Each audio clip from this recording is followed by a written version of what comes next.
primeiro momento, que é a roda de conversa, e agora a gente vai ter a nossa palestra com o Marco Almeida. Ele é professor da UEPA, eu acho, Marco Antônio, desculpa.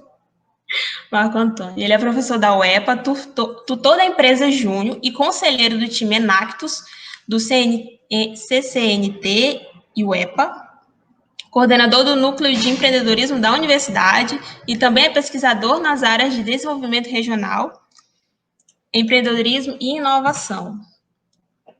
Ele não é pouca coisa. Boa noite, professor Marcos. Boa noite. Salve, galera, tudo bom? Eu estava assistindo aqui a primeira parte, gostei muito, achei muito legal as apresentações, as falas sobre Empresa Júnior, né? Eu sou tutor da Infocus, Empresa Júnior, do curso de Secretariado Executivo da UEPA, conheço um pouquinho do MEG, acho um movimento super importante, a gente sente uma diferença muito grande do aluno que faz parte do movimento para aquele que não faz, principalmente um curso na área de gestão, como é o curso de secretariado. Muito legal também as falas do Jonathan, eu já entrei no perfil da Perifa Street no Instagram, gostei muito, achei muito massa as camisas, cara, demais, eu achei muito interessante como ele está conseguindo fazer uma fusão da cultura do skate, que não é uma coisa local, né? Não nasceu aqui, é uma coisa que tem referência dos Estados Unidos, assim, muito ali, dos Estados Unidos principalmente, da costa oeste, aqui no Brasil, pegou muita coisa de São Paulo, da periferia de São Paulo, mas ele já está colocando assim umas coisas amazônicas, está colocando assim algumas questões de luta de minoria, está muito legal. Eu vou voltar, vou entrar na loja, porque eu curto muito esse tipo de trabalho que ele faz e esse tipo de roupa que ele vende também. Tá, gente? Só para completar aqui as falas da Larissa, a gente está num momento de reestruturação na UEPA, né? Ela pediu para eu passar qual era a minha função na UEPA, então hoje a minha função é professor e pesquisador. A gente está num momento de estruturação da área de empreendedorismo e inovação, estamos definindo quem vai fazer o quê. Provavelmente eu deva assumir alguma coisa mais ligada ao que eu vou falar hoje aqui. Eu fui convidado, né, para falar sobre startups, eu tenho algumas atividades na área de ecossistemas de inovação, de apoiar estruturas de ecossistemas de inovação. A minha formação de pós-graduação é em desenvolvimento sustentável, mas voltado principalmente para uma coisa chamada arranjos produtivos locais, que são redes de empresas e preferencialmente empresas inovadoras. Então, esse lance das startups está muito ligado a isso. E dos sistemas de inovação. Eu tive algumas atividades profissionais recentes, eu estive no ano de 2018 na Diretoria de Ciência e Tecnologia da Secretaria Estadual de Ciência e Tecnologia, que inclusive foi quando eu conheci a cidade de Tucuruí, me encantei com a cidade de Tucuruí e estive no Tecnolago, né? Tecnolago ainda embrionário, ainda projeto, agora está começando, né? Está começando a engrenar e a gente apoia naquilo que puder. Então, a minha fala ela vai estar muito ligada a isso. Como as universidades, junto com outros atores, como o poder público, como as associações empresariais, a sociedade civil, podem contribuir para fomentar o desenvolvimento das startups.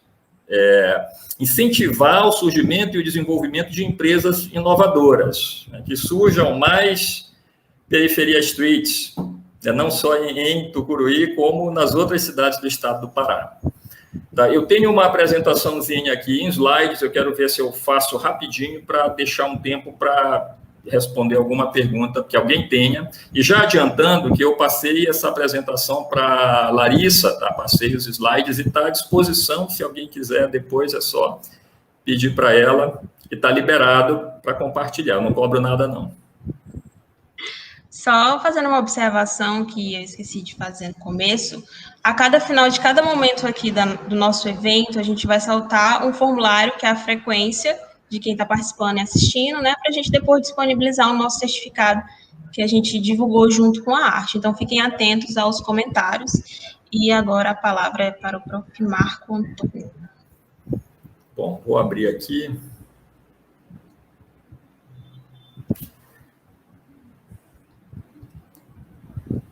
Aí eu preciso que liberem a apresentação.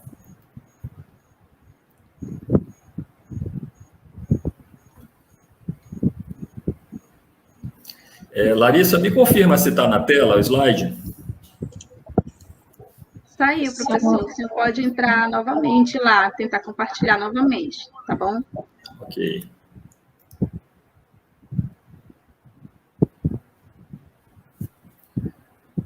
Vamos aqui compartilhar.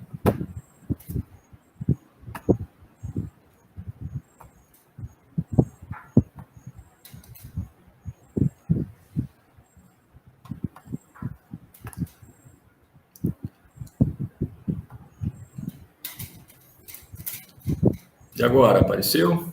Está aparecendo agora, compartilhando. Ok, então vamos abrir aqui. Eu acho que essa imagem que está ali atrás deve ser familiar para vocês. A estrutura do Tecnolago e ali atrás o Rio Tocantins, passando ali por trás, essa estrutura que eu tive a oportunidade de conhecer em 2018. Né? Lá na frente eu vou explicar por que eu coloquei ele aqui.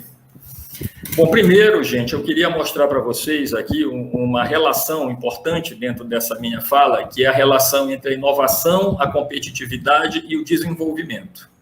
E onde eu tento mostrar por que a inovação é importante para o desenvolvimento, passando pelo empreendedorismo. Então, o que a gente chama de inovação aqui é a capacidade que esses países têm de incentivar o desenvolvimento de novos produtos e processos nas empresas e na sociedade. Isso pode contribuir para que esses países também tenham possibilidade de dar um suporte para o surgimento de ideias, de empresas e negócios inovadores. A competitividade de um país é a capacidade que esse país tem, em suma, de melhorar a vida das pessoas, de possibilitar que as pessoas melhorem de vida. E o resultado disso é o desenvolvimento, que é a terceira lista. Então, eu coloquei 3 rankings aqui, com os 15 primeiros colocados. No ranking de inovação, que a gente tem aqui à esquerda, que é encabeçado pela Suíça, tem Suíça, Suécia, Estados Unidos, etc. Os Estados Unidos aparecem na 62ª posição. É um ranking com 131 países, então o Brasil está mais ou menos na metade da lista. No ranking de competitividade, são 141 países, o Brasil está na 71ª posição, 71, são 141, ele está bem no meio também. E no ranking do desenvolvimento humano, são 189 países, o ranking da ONU, o Brasil é o 84, então ele está ali pelo meio, um pouco acima, né? Um pouco acima, mas quase no meio também. O que me chama a atenção aí, alguns países estão em negrito. São 15 países em cada lista, sendo que desses 15, 9 se repetem nas 3 listas. Ou seja, 60% dos países mais inovadores também está entre os mais competitivos e também está entre os mais desenvolvidos. Isso deixa claro o quê? Que a inovação e a competitividade são requisitos para o desenvolvimento desses países. E mostra também que o Brasil está numa posição ruim nos 3 rankings. É interessante ali no ranking do IDH, outra coisa que eu vou mostrar agora, o Brasil, embora seja de número 84, ele tem um IDH 0,765, e isso, na classificação da ONU, é um IDH alto, que é o que eu vou mostrar aqui.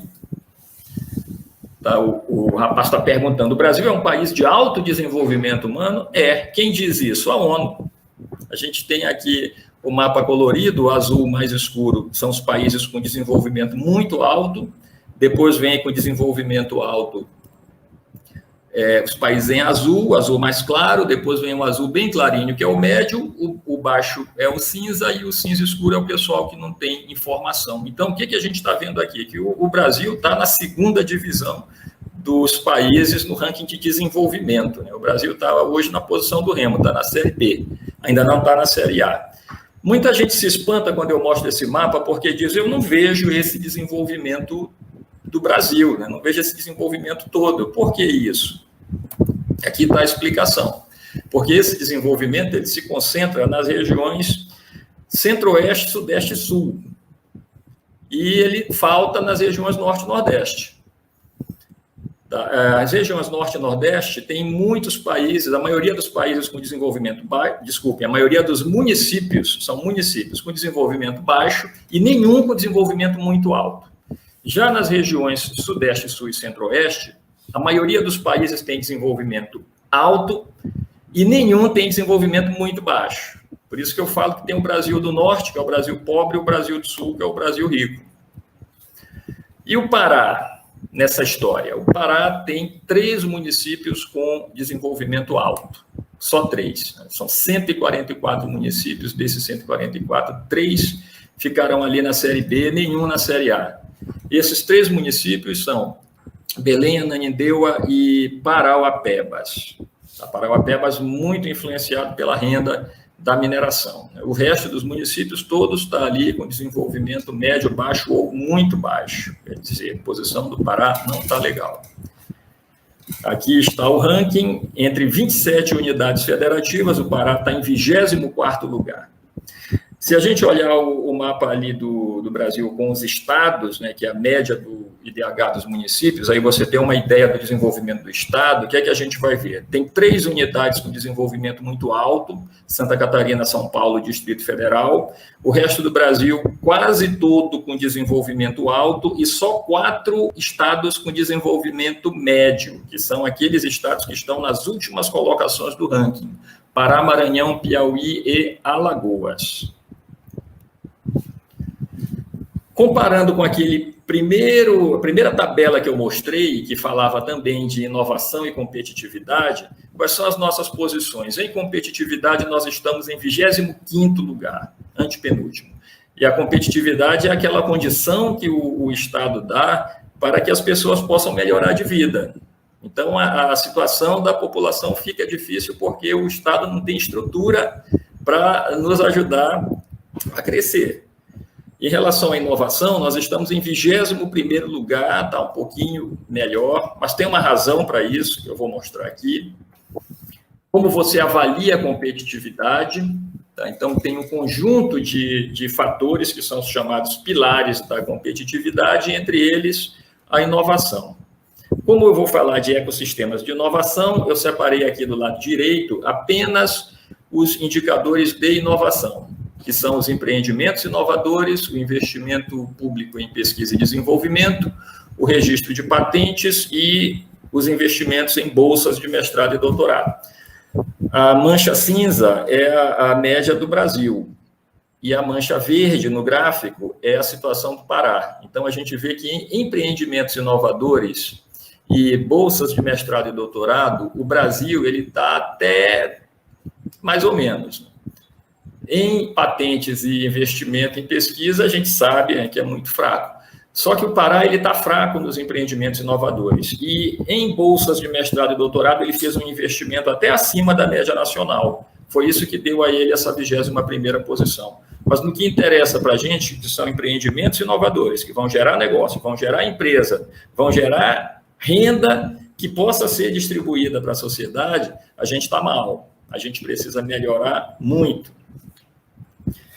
O esforço que tem sido feito para melhorar isso é a criação dos sistemas de inovação. Tá? Então, no ano de 2015, quando a Secretaria de Ciência e Tecnologia elaborou o seu plano diretor, ela previu a criação de um sistema, esse gráfico que a gente vê do lado esquerdo, integrando o governo, as instituições de ensino e pesquisa e as empresas, que são o setor produtivo, ou seja, você precisa ter uma ação coordenada para articular as entidades que fazem parte desses setores, governo, setor produtivo e academia, e a partir dessa articulação, você conseguir criar negócios inovadores, empresas que vão movimentar a economia, que vão gerar emprego, distribuir renda e trazer desenvolvimento para o Estado. E a Sectet, nessa época, fez, inclusive, um mapeamento dos atores em todo o estado do Pará. A gente está vendo aqui do lado direito, esse mapa ele tem as instituições de ensino superior e pesquisa e as principais empresas que teriam capacidade de investir em uma estrutura de pesquisa em cada região de integração. Ali na região do Lago de Tucuruí, a gente tem as instituições de ensino superior, temos ali a UFPA, IFPA e o EPA, e está destacando a Eletronorte como uma empresa com capacidade para investimento em pesquisa. Está destacando aí a região de Tucuruí. Muito bem. Agora, para conseguir esse resultado, a gente tem um modelo conceitual que nós chamamos de comunidades empreendedoras. Então, uma comunidade empreendedora é uma reunião de elementos que vai criar uma espécie de máquina criadora de startups. Tá? Porque hoje a gente já teve aqui empresa júnior, tivemos um empreendedor falando, depois a gente vai ter outros empreendedores. Geralmente no Pará, principalmente, né, e no Brasil de maneira geral, o empreendedor é um cara que faz um esforço enorme, que sente o tempo todo que está remando contra a corrente. Por quê? Pela falta de uma estrutura de apoio que faça com que ele tenha acesso a recurso financeiro, que faça com que ele tenha acesso a informações sobre o mercado, que faça com que ele tenha acesso à tecnologia. É por isso que o Jonathan falou, a gente já tem que ser autodidata. Por quê? Porque essa informação não vem para você, você tem que correr atrás o tempo todo, correr atrás da informação, aprender tecnologia por conta própria, buscar recurso por conta própria. Muitas vezes falta essa estrutura de apoio. Essa estrutura de apoio é o que nós chamamos de comunidades empreendedoras. Quando nós falamos do Açaí Valley, por exemplo, aqui em Belém, o Açaí Valley é uma comunidade empreendedora que procura reunir esses elementos para favorecer a criação e desenvolvimento de startups, de novos negócios voltados para a área de tecnologia. E quais são esses componentes? Cultura, suporte e conexão, ambiente regulatório, acesso a capital, acesso a mercado e talento. Aqui a gente tem uma explicação mais detalhada do que são esses componentes do ecossistema. Então, ali em cultura, por exemplo, você tem que ter eventos inspiradores, que mostrem para as pessoas o que é o empreendedorismo, o que é o empreendedorismo inovador, o que são as startups, eventos com conteúdo teórico mais avançado. Lembrem que o Jonathan destacou a Feira do Empreendedor, as palestras que ele assistiu. São exatamente eventos formadores de cultura empreendedora. A intenção é essa, realizados por um parceiro forte, que é o Sebrae. Histórias inspiradoras. Ele falou que teve uma palestra, se eu não estou enganado, do Justus, que ele queria assistir, porque é uma história inspiradora que todo mundo quer ver para se inspirar e tentar fazer igual. A imprensa, né, que faz a divulgação dos eventos, que traz informação, e os evangelistas, que são os líderes de comunidades. Evangelista, o nome já diz, é aquele cara que traz a boa nova, é aquele cara que vai procurar converter as pessoas ao empreendedorismo. O elemento suporte e conexão, estruturas de suporte, espaço de trabalho, coworking, apoio jurídico, apoio contábil, as estruturas de formação que são muito importantes, que são as incubadoras, as aceleradoras, os parques tecnológicos e os programas de mentoria. Aí tem o exemplo aqui do Tecnolago, que entra aí exatamente nessa proposta de parque tecnológico, que surgiu dentro do Cantuc. Os grupos de conhecimento, que são grupos que fazem pesquisa, que disseminam informação. A questão do capital, sem dinheiro não dá para levar a coisa em frente, né? Não rola, então dinheiro não é tudo, mas é muito importante. Os investidores anjo, que são pessoas que investem em startups, os fundos, o ambiente regulatório, aí você tem principalmente programas de governo, porque essa questão de legislação ela vem do governo, a gente tem já a lei da inovação, que foi aprovada aqui pelo governo do Pará, a questão do incentivo, os programas da própria Secretaria de Ciência e Tecnologia, a facilitação de processos de abertura de empresas e os órgãos que se relacionam com a comunidade empreendedora. O ponto que eu considero mais importante de todos, talento. Sem pessoas talentosas não tem empresa, não tem negócio. Então, geração e aperfeiçoamento de talentos que vêm das universidades, escolas técnicas e instituições de ensino. E o sexto elemento é o acesso ao mercado, principalmente na forma de relacionamento com grandes empresas e também relacionamento com o mercado consumidor. Então, o que é o ecossistema de empreendedorismo? É uma estrutura institucional que procura reunir todos esses elementos para facilitar o trabalho do empreendedor. As comunidades emergentes passam por 4 estágios no seu desenvolvimento. A comunidade emergente é aquela comunidade em que os atores existem, aqueles componentes que eu mostrei antes existem, mas não estão conectados. Então, é necessário que existam pessoas e instituições que comecem a fazer essa articulação da universidade com as associações empresariais, das associações empresariais com o governo, do governo com a sociedade civil. Quando você começa a fazer esse trabalho, aí você passa para a fase de ativação, que é a parte de sensibilização e mobilização dos atores. Daí você consegue fazer a integração, que é quando começam a surgir as primeiras ações, a criação de incubadoras, de parques tecnológicos, de programas de apoio ao desenvolvimento de novos negócios.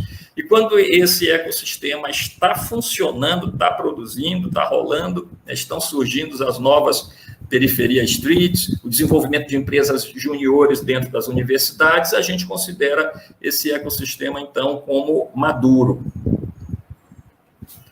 Agora, o que é importante a gente entender é que esse ecossistema, gente, ele dificilmente vai nascer e crescer sozinho. É necessário que alguém tome a iniciativa. Eu tenho feito muita pesquisa nos últimos anos em arranjos produtivos locais e sistemas de inovação e descobri uma coisa. Ou você tem um ator mais forte que vai comandar esse esforço de articulação, ou então as pessoas vão continuar trabalhando sozinhas, isoladas.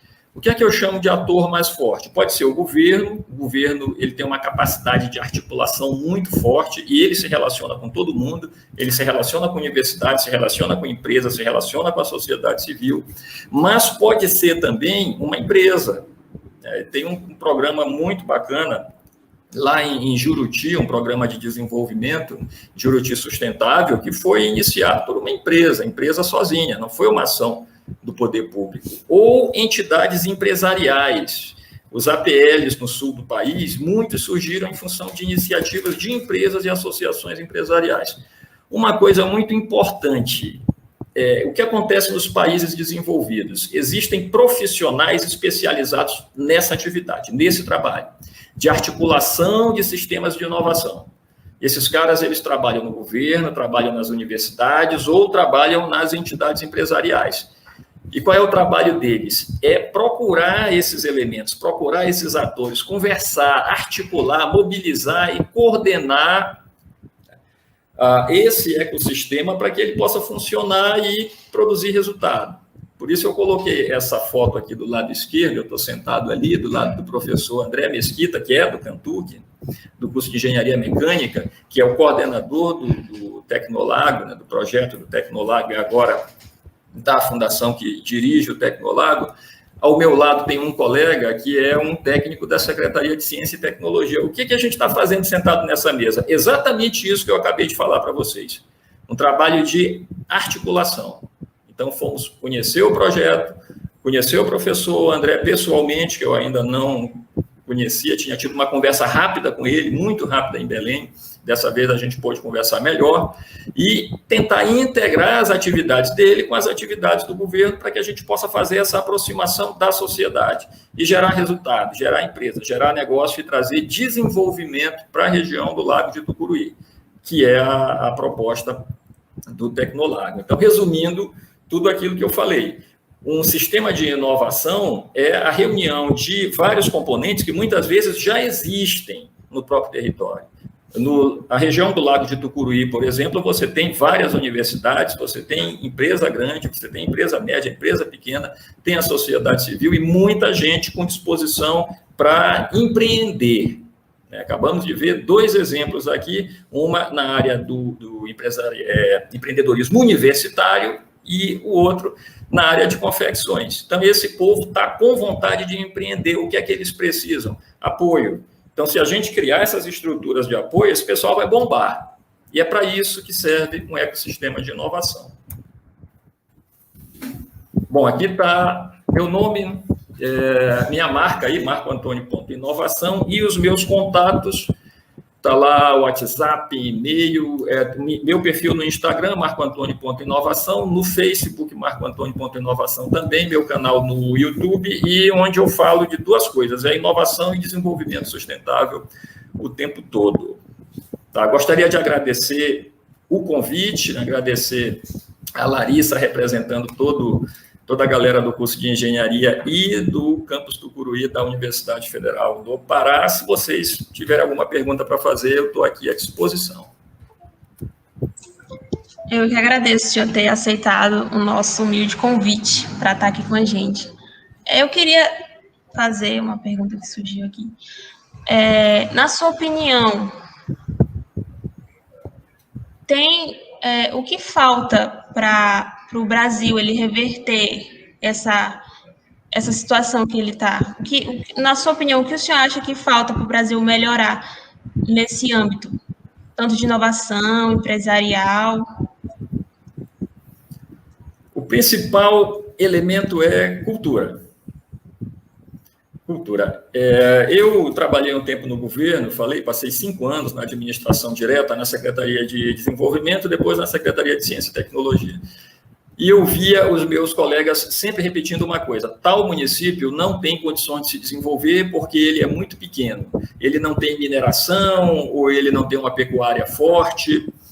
Isso não quer dizer absolutamente nada. O fato de não ter minério, o fato de não ter terra para plantar ou para criar gado, não quer dizer absolutamente nada, porque não é matéria-prima que gera desenvolvimento.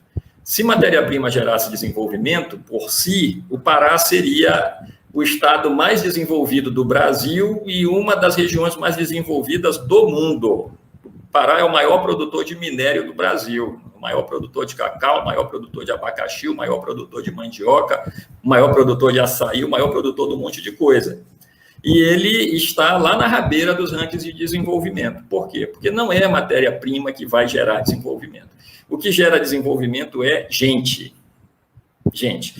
É isso que eu acho que falta para o Brasil, a questão do capital humano, que é o principal fator de desenvolvimento em qualquer lugar. E capital humano eu separo em 2 linhas. Uma é o capital intelectual, que é o que a gente geralmente chama de capital humano, que é a formação, é educação, capacidade das pessoas de utilizar, de buscar conhecimento e utilizar esse conhecimento de forma prática. É isso que a educação faz. É a transferência de conhecimento para que você possa utilizar esse conhecimento e modificar a sua realidade. Só a educação é suficiente? Não. Aí tem o outro ponto tão importante quanto a educação, que é o capital social. E esse é onde nós somos mais fracos. O que é que eu chamo de capital social? É a capacidade que a sociedade tem de trabalhar coletivamente para buscar objetivos de desenvolvimento comum. Ou seja, vamos supor aqui que a sociedade do município de Tucuruí se reúna, os empresários, o poder público, a sociedade civil, as universidades, e criem um grande fórum para discutir o desenvolvimento da cidade.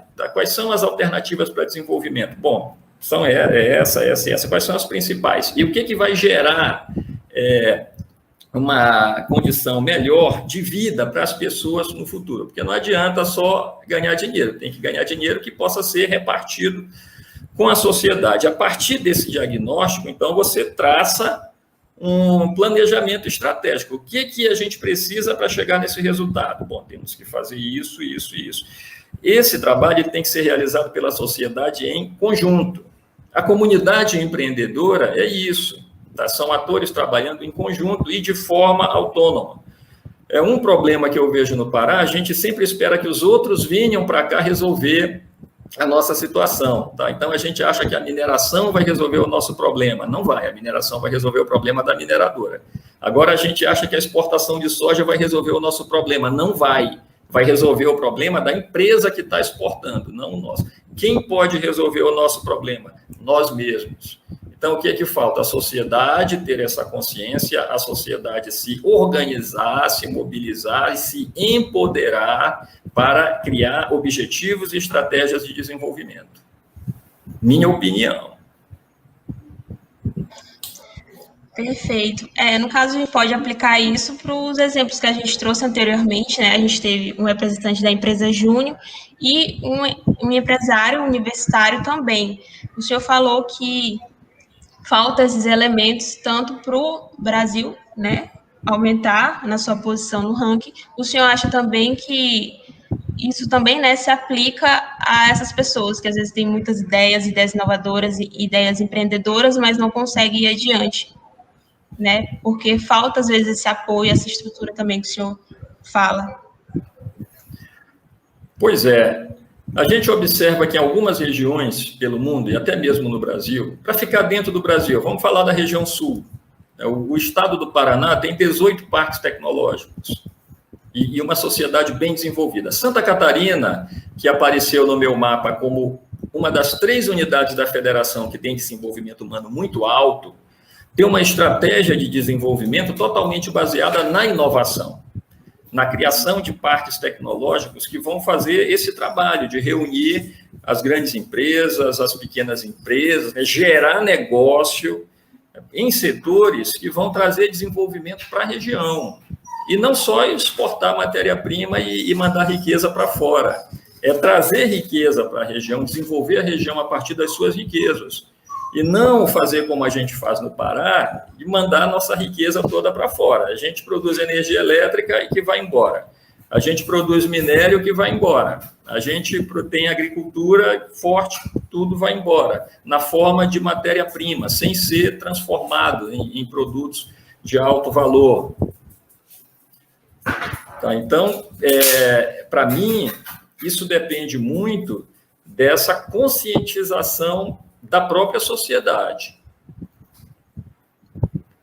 E também, né, é importante destacar o seguinte, aonde não existe essa consciência, aí é um ponto central dos meus estudos, aonde não existe essa consciência, ela precisa ser induzida por alguém, por algum ator, que é aquilo que eu falei, tem que ter um ator forte. Esse ator forte é uma instituição com capacidade de influenciar e mobilizar a sociedade, que pode ser o poder público, que pode ser um grande empreendimento, uma grande empresa, como eu citei o exemplo de Juruti, como hoje está acontecendo em Canaã dos Carajás, existe um plano estratégico de desenvolvimento que está sendo fortemente apoiado pela Vale, que é a mineradora. Em outros estados brasileiros isso tem acontecido, as empresas dando esse apoio, mas geralmente é o poder público, é uma função do poder público. Alguém tem que incentivar, alguém tem que coordenar esse trabalho, porque isso não acontece espontaneamente, não vai acontecer espontaneamente. Aí nós vamos ter o Jonathan o tempo todo com essa sensação que ele tem que ser autodidata, que ele tem que aprender sozinho, que ele está remando contra a maré, que é difícil conseguir dinheiro, que é difícil ter acesso a novas tecnologias. E assim a maioria dos empreendedores brasileiros sobrevive, né? O tempo todo achando que está remando contra a maré. Por quê? Porque a gente não está organizando a maré para ficar a nosso favor.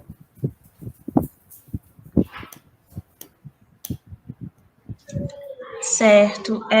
E por último, você tem alguma dica para alguns discentes, assim como o Jonathan está começando e tem toda a questão do país do jeito que está, e às vezes agora a pandemia também, que tudo gira, todo mundo fala em crise na saúde, crise econômica, mas sempre surge pessoas com ideias inovadoras, querendo empreender, mesmo nessa situação. O senhor tem algum conselho, alguma dica? Procurar estimular essas atividades associativas, tá? De integração dos setores, né? A gente, quando vai fazer esse trabalho, normalmente a gente divide em 4 setores a sociedade, 4 segmentos principais. Quais são? O poder público, o empresariado, a academia e a sociedade civil. Então, quais são as instituições da academia? Eu citei algumas aqui, o IFPA, a UEPA, a UFPA. O poder público você tem prefeitura, você tem governo estadual, que está presente nos municípios, alguns órgãos federais. Sociedade civil, você tem sindicatos, você tem associações comunitárias, tem um monte de coisa. Faltou quem? Empresariado. Empresariado tem associação empresarial. Eu tenho visto, inclusive, a associação empresarial de Tucuruí mesmo, fazendo algumas atividades nesse sentido, realizando reuniões. Tem uma estrutura bacana aí, que tem um projeto nesse sentido que eu estou falando, que é o Tecnolago. Eu acho, inclusive, que seria muito legal assim, aumentar o apoio da sociedade ao Tecnolago, porque a proposta é muito boa. A proposta do Tecnolago não é de fazer pesquisa, é de gerar desenvolvimento para a região, gerar negócios inovadores dentro das principais cadeias produtivas e aquelas que podem trazer desenvolvimento para a região. Então, para mim, para vocês que são mais jovens do que eu, que estão dentro da universidade ou saindo da universidade, é exatamente fazer esse esforço de apoiar esse tipo de atividade associativa. O empreendedor procurar Sebrae, se não for empresa, se for cooperativa, procurar a OCB, que é a Organização das Cooperativas do Brasil, que são organizações de suporte, procurar a associação empresarial, procurar fazer essa integração dessas associações empresariais com a academia, que é onde está a produção de conhecimento. Eu vejo muitas vezes, na universidade que eu trabalho, na UEPA, por exemplo, tem grupos de pesquisadores com muita ideia para gerar novos produtos, novos processos de produção, mas eles não sabem como transformar essa ideia num produto de fato, como colocar isso no mercado. Por quê? Porque falta o contato desse pesquisador com uma instituição empresarial, com uma entidade empresarial, com o Sebrae, com uma associação industrial, que é o que vai viabilizar a transformação da ideia em negócio. O que a gente chama de inovação é exatamente isso, é você transformar conhecimento em produto e esse produto chegar no mercado. Uma ideia nova, um conhecimento que não se transforma em produto e não chega no mercado, não é inovação. Tá? Tecnicamente, você pode chamar isso de invenção, de ideia, de projeto, mas não de inovação. Só é inovação quando chega no mercado, quando gera uma transformação econômica ou social. Aí sim, eu posso chamar de inovação. É uma definição que eu não sabia. Inovação. Então,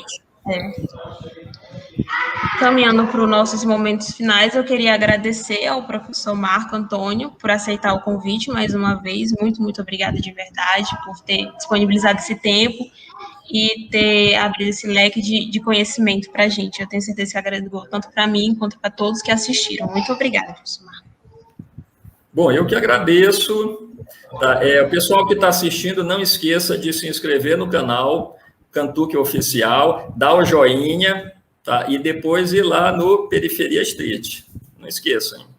Gente, abraço para vocês, foi um prazer, espero logo poder estar pessoalmente aí na universidade, conhecer o campus de vocês. O campus novo, que eu estou sabendo, né, que vocês têm um campus novo. Um dia sai.